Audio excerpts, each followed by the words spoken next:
Riverhead historically is the center of Suffolk County, figuratively and literally from the beginning of history, because it was the head of the Peconic River, it was the head of the Peconic Bay as you came westbound.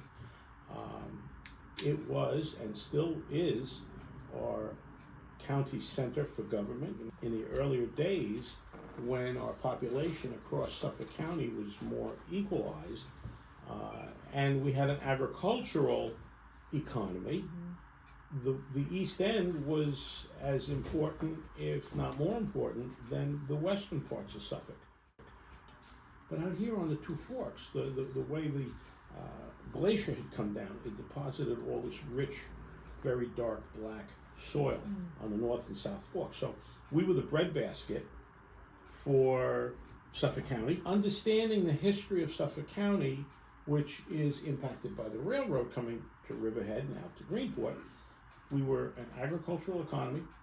We were a seafaring economy. Riverhead became the center and was physically, geographically, and certainly population-wise the center of our county, and became the hub for our government. So Riverhead was very important for the courts, it was very important for the clerk. Everything surrounding anywhere in the county came back to Riverhead. So when the railroad got here in 1844, coming from New York, from Brooklyn, making its way to Greenport, when it got here in 1844, it made Riverhead even more important, because now people could come back and forth on the train to our government sites.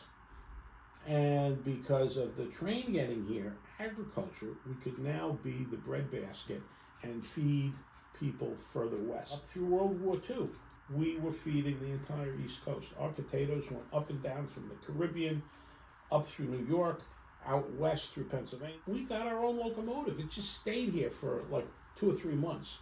As the harvest in the fall, the locomotive would get out here in October, and it would be here through the Thanksgiving, beginning of December, until everything was gleaned out of our fields and was shipped out, and it was on its way up and down the East Coast. We had to have a locomotive here to switch these cars. And they would work all day and all night long to make up these 100-car trains that would go west. We have this diagram that shows all the sides, but you can see, and then there's 30 different places that had their own little spur. Wilco has their own siding. They did because... Oh, they have 2, actually. Yeah, because all your telephone poles, all your transformers came out here. Again, Riverhead was a large site for gas production, Long Island Lighting Company, and also electric distribution. The potatoes would go in, there would be workers in there that would separate the potatoes, the small, the medium, the large, and they would be placed in bags before they got onto the train. Or in this case, this is probably cauliflower and cabbages in these boxes. They would pack them, and they would be brought out and put onto these trains.